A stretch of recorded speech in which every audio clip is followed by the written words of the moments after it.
Good morning mga kananay. Ayan, nagtinola na naman si kananay ngayon. Medyo tutustahin natin ng konting ating chicken. Bago natin lagyan ng sabaw.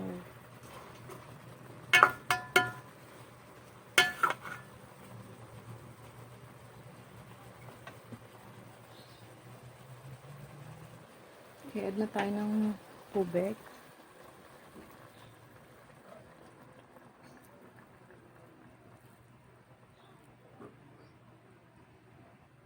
Add tayo ng isang chicken cubes. Ganito po siya. Ito na siya. Add natin to. Tapos add tayo ng asin.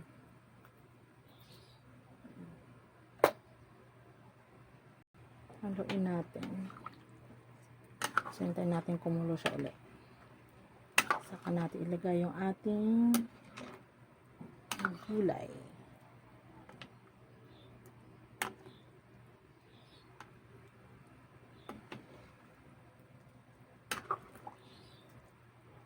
Okay, tingnan natin kung ang sabaw niya ay okay na yung timpla niya.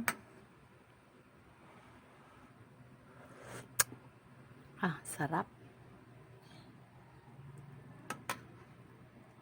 Okay, pakuluin natin siya.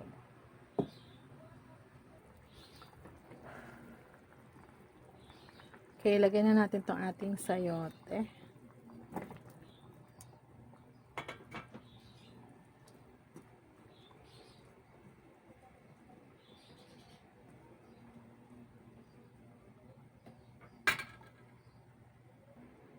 Okay, sunod na dahon ng sili.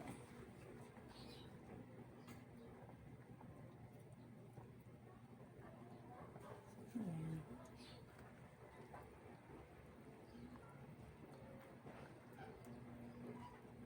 Okay na yan mga kananay. Luto na yan. Hindi na natin masyadong pakuluin para hindi madurog yung ating gulay. Okay mga kananay. Thank you, God bless. Ito na yung ating tinola.